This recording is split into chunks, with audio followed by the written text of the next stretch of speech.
کچھ یہ ظرف زمان آپ کے سامنے موجود ہے، از، اذا، متا، ایانہ، امسی.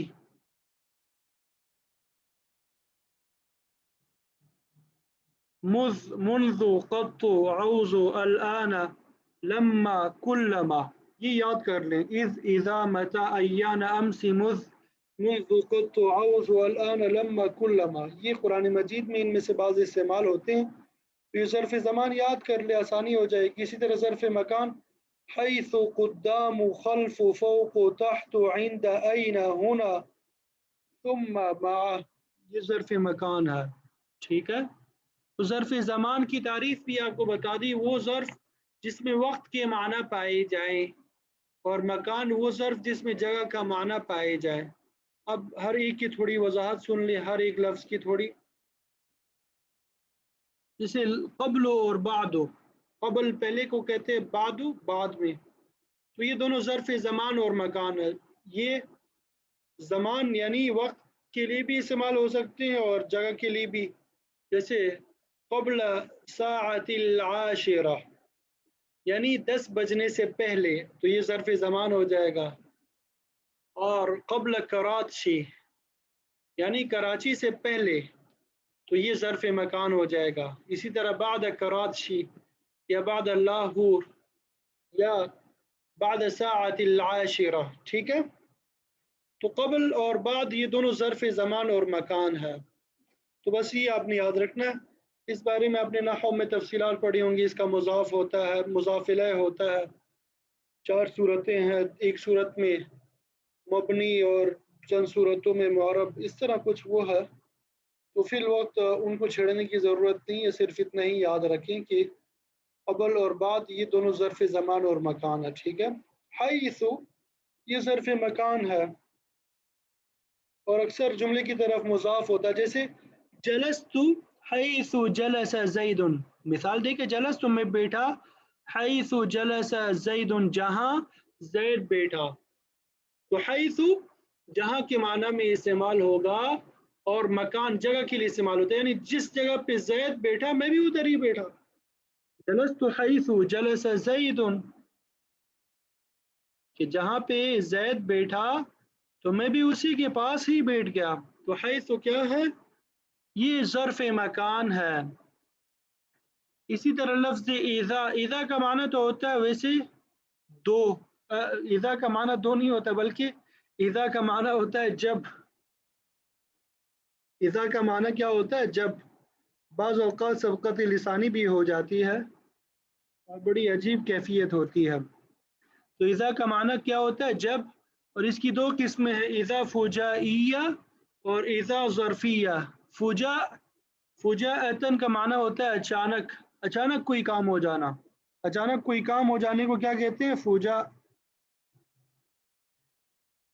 اذا فجائیہ اچانک کا معنی دیتا ہے. جیسے خرجت فاذا اسد بالباب، کہ میں جیسے ہی باہر نکلا تو دروازے پہ شیر کھڑا تھا. کیا جس طرح پچھلے سال کورونا کی حالت ہوئی تھی، اللہ تعالیٰ ہم سب کی حفاظت فرمائے. تو خرجت فاذا کورونا بالباب، کہ جیسے ہی میں گھر سے باہر نکلا تو دروازے پہ کورونا انتظار میں لیے کھڑا تھا. تو یہاں پہ لفظ اذا جو ہے، اذا استعمال ہوا. تو اذا یہ کیا ہے؟ فجائیہ، اچانک کے معنی کے لیے. ٹھیک ہے. اور ایک ہوتا ہے اذا ظرفیہ. اذا کیا ہے؟ ظرفیہ. تو اذا ظرفیہ سے مراد کی یہ ظرف زمان ہے، یعنی اذا وقت کے لیے استعمال ہوگا، مکان کے لیے نہیں. اور مستقبل کے معنی کے لیے ہوگا. دوسری بات، مستقبل کے معنی کے لیے. ادھر گیا، یہ مستقبل کے معنی کے لیے استعمال ہوگا. اور اکثر یہ شرط کا معنی بھی دیتا ہے. اکثر کیا دیتا ہے؟ شرط کا معنی بھی دیتا ہے. جس میں کنڈیشنل ٹینسز ہوتے ہیں، تو اسی طرح یہ اذا جو ہے گویا کہ شرطیہ جملوں میں استعمال ہوگا.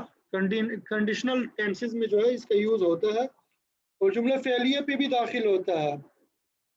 جملہ فعلیہ آپ سب کو معلوم ہے کہ جس کا پہلا حصہ ورب ہوتا ہے، فعل ہوتا ہے. جیسے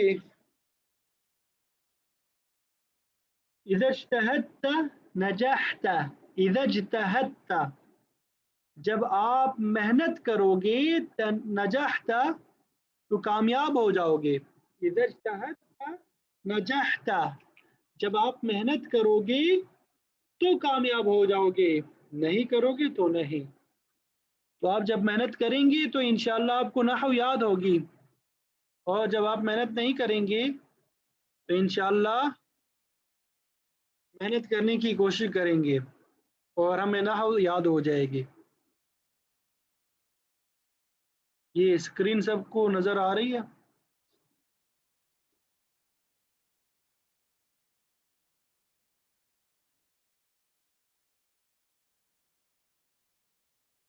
اچھا، ایزا کے بارے میں بتایا. اب دوسرا لفظ ہے از. یہاں پہ دوسرا لفظ کیا ہے؟ از ہے. از کا معنی بھی جب ہوتا ہے، یہ بھی ظرف زمان ہے. یہ بھی کیا ہے؟ ظرف زمان ہے، لیکن یہ ماضی کے لیے استعمال ہوتا ہے.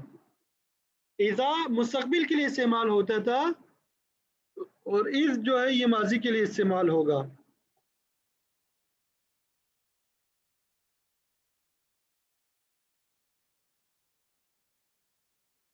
جیسے جئتک اذ طلعت الشمس، میں آپ کے پاس آیا جب سورج طلوع ہو رہا تھا. جس وقت سورج طلوع ہو رہا تھا تو میں اس وقت، آپ دیکھیے جس وقت، یہاں پہ وقت کا معنی ہے نا، تو وقت جو ہے زمان کو کہا جاتا ہے. ٹھیک ہے، آگے چیک کریں لفظ این. این جو ہے ظرف مکان ہے.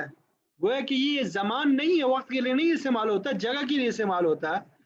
اور کبھی کبھی شرط کا معنی بھی رہتا ہے، جیسے این تجلس اجلس، این تجلس جہاں آپ بیٹھو گے، جس جگہ آپ بیٹھو گے، اجلس تو میں بھی ادھر ہی بیٹھوں گا. جیسے ضد بازی آتی ہے بعض اوقات، بالخصوص طلباء اور طالبات جب کلاس میں سال کا شروع ہوتا ہے اور جگہ لینے کی باری آتی ہے تو بعض اوقات آپس میں ضد بازی بھی شروع ہو جاتی ہے. کیا این تجلس اجلس، جہاں تم بیٹھو گے وہاں میں بھی بیٹھوں گا. ٹھیک ہے، تو یہ شرطیہ ہو گیا. اور کبھی مکان کے متعلق سوال کرنے کے لیے استعمال ہوتا ہے. مکان یہاں پہ لفظ رہ گیا ہے، یہاں پہ کے متعلق لکھا ہوا، لیکن اس سے مراد مکان کی جگہ کے متعلق سوال کرنے کے لیے استعمال ہوتا ہے. جیسے این تمشی، تم کہاں جا رہے ہو؟ این تمشی، کہاں جا رہے ہو؟ تو کہاں یہ جگہ ہے، یعنی کون سی جگہ جا رہے ہو. ٹھیک ہے، تو این جو ہے یہ این نہیں ہے، این ہے. ٹھیک ہے، این. آگے لفظ انا. انا یہ ظرف مکان، انا جو ہے یہ ظرف مکان ہے، ظرف مکان ہے. اور کبھی ظرف زمان میں بھی استعمال ہوتا ہے. عموماً ظرف مکان کے لیے ہوتا ہے، لیکن کبھی کبھار ظرف زمان کے لیے بھی استعمال ہوتا ہے، اور کبھی شرط کا معنی بھی دیتا ہے. جیسے انا تجلس اجلس، جہاں تم بیٹھو گے وہیں میں بیٹھوں گا. اور کبھی جگہ کے متعلق سوال کرنے کے لیے بھی استعمال ہوتا ہے، جیسے انا تقعد، تم کہاں بیٹھو گے. ٹھیک ہے،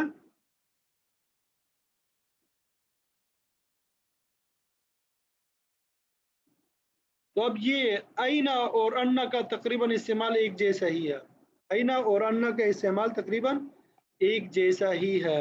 آگے چلیں. متا، متا یہ بھی ظرف زمان ہے، یعنی وقت کے لیے استعمال ہوگا. اور کبھی شرط کا معنی بھی دیتا ہے، جیسے متا تصم اسم، جب تم روزہ رکھو گے تو میں روزہ رکھوں گا.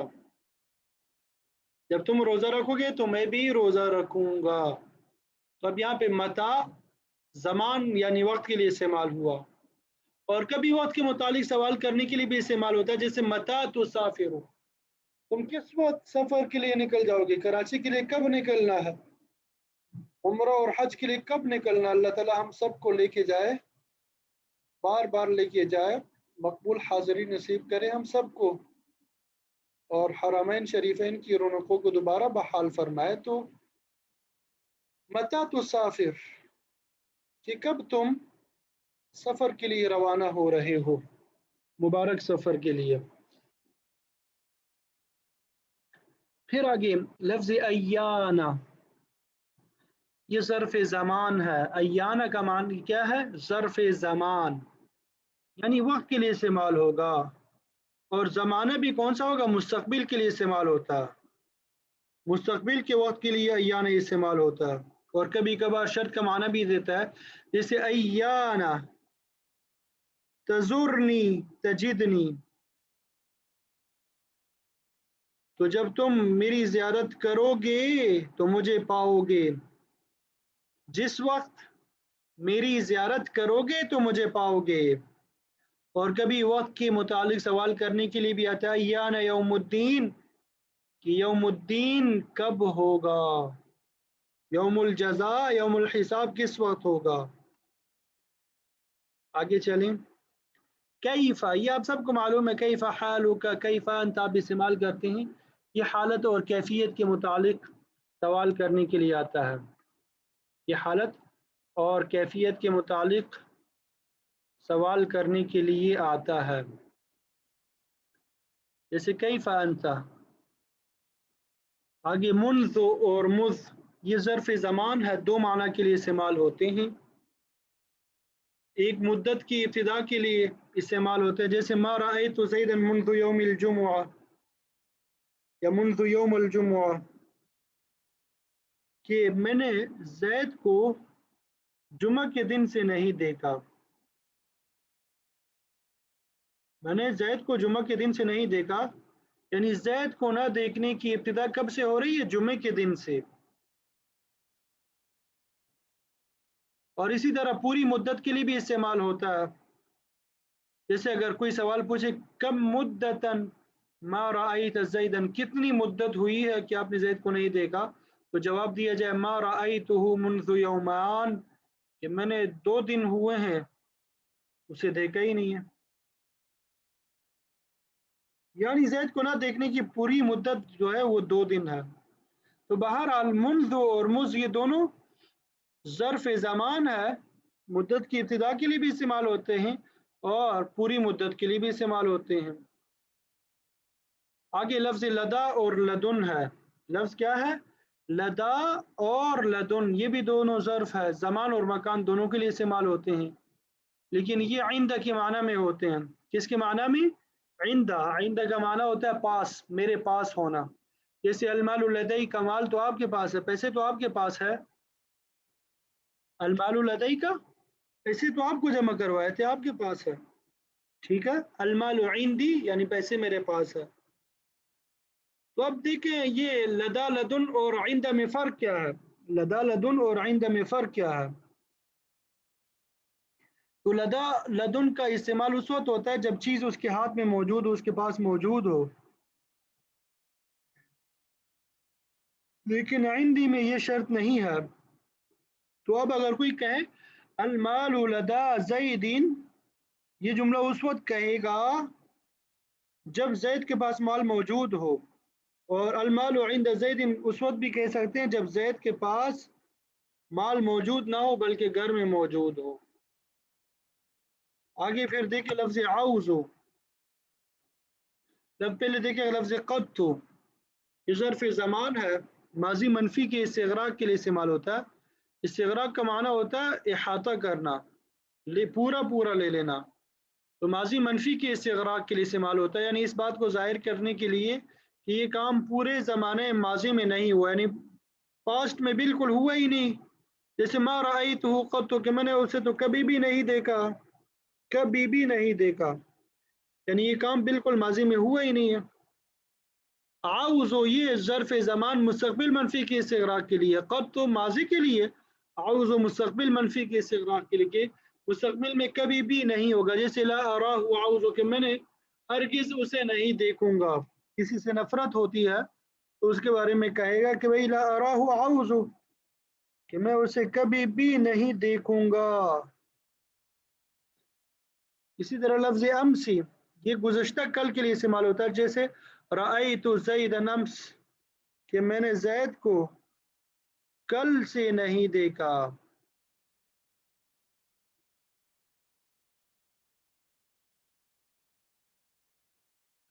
بلکہ رأیت زیدن امس، ما رأیت زیدن امس نہیں ہے، یہ رأیت زیدن امس کہ میں نے زید کو کل دیکھا، گزشتہ کل دیکھا تھا. اب پتہ نہیں کہاں پہ، لیکن کل میں نے دیکھا تھا. رأیت زیدن امس. الآن، الآن یہ موجودہ وقت کے لیے استعمال ہوتا ہے. رأیت زیدن الآن، میں نے ابھی زید کو دیکھا.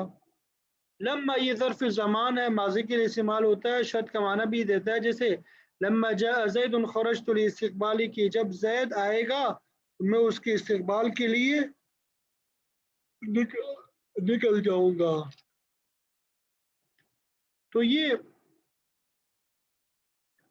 ظرف کی مختلف جو الفاظ سے اس کے بارے میں کچھ وضاحتیں آپ کو بتا دی ہے، اور امید بھی کرتا ہوں کہ سمجھ بھی آ گئی ہوگی اور انشاءاللہ یاد بھی کریں گے. پھر آگے ایک ہم نے پڑھا مرکب منع صرف، کہ وہ مرکب غیر مفید جس میں دو اسموں کو ملا کر ایک کر دیا جائے، دو اسموں کو ملا کر ایک کر دیا جائے.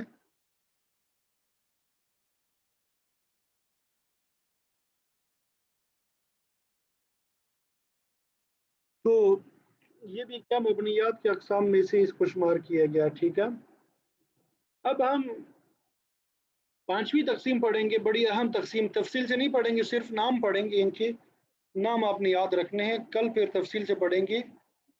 پانچویں تقسیم بے اعتبار عامل کے ہے. عامل کے اعتبار سے دو قسمیں ہیں، اسم کی عامل اور معمول. معمول تین ہے، یعنی جن پہ عمل ہوتا ہے، جن پہ کیا ہوتا ہے، عمل ہوتا ہے، وہ تین ہے. مرفوع جس کی جمع مرفوعات ہوتی، یعنی ایسا معمول جس کے اوپر پیش آئے گا، جس کو ہم حالت رفع بھی کہتے تھے، جس کے اوپر پیش آ جائے اسے مرفوع کہیں گے. یعنی ایسے معمول جن کے عامل کی وجہ سے پیش آتا رہے گا. منصوب اور مجرور، منصوب کا معنی ہوتا ہے زبر اور یہ منصوبات کہلائیں گے، مجرور کا معنی زیر اور یہ مجرورات کہلائیں گے. تو مرفوعات 8 ہے، منصوبات 12، یہ کتنے ہو گئے کل 20، اور مجرورات 2 کل 22 ہے. یہ تو انشاءاللہ آپ کو ازبر یاد ہوں گے. تو معمول کی 3 قسمیں ہو گئی، مرفوعات، منصوبات اور مجرورات. آگے پھر عامل کی دیکھیں. عامل کی تقریباً 10 قسمیں ہیں. عامل کی کتنے قسمیں ہیں؟ 10 قسمیں ہیں. اسماء شرطیہ، اسماء افعال، اسم فاعل، اسم مفعول، صفت مشبہ، اسم تفضیل، مصدر، اسم مضاف، اسم تام اور اسماء کنایہ. اسم تام اور اسماء کنایہ. یہ نام جو ہے آپ سب نے یاد کرنے ہیں. آج کا سبق اتنا ہی کافی ہے. کل انشاءاللہ ان کی تشریحات پڑھیں گے، تفصیلات پڑھیں گے، اور گویا کہ تقریباً ہمارا سبق بالکل آخری مراحل پر ہے. تقریباً 3-4 مزید مباحث ہے، وہ بھی انشاءاللہ پڑھیں گے تو سبق مکمل ہو جائے گا، اور پھر اس کے بعد اجرا کریں گے. ٹھیک ہے، اللہ تعالیٰ سے دعا ہے کہ اللہ تعالیٰ ہم سب کے لیے آسان بنائے اور ہم سب سے بغیر تکلیف کے دین کی خدمت لے لیں، اور دین کے سیکھنے سکھانے میں اور دین کی مستند تعلیمات کو آگے پہنچانے میں جتنی بھی رکاوٹیں ہیں ان سب کو دور فرمائے، اور ہمارے ملک کے حالات کو بہتر بنائے. اللہ تعالیٰ عمل کی توفیق عطا فرمائے. وآخر دعوانا ان الحمد للہ رب العالمین.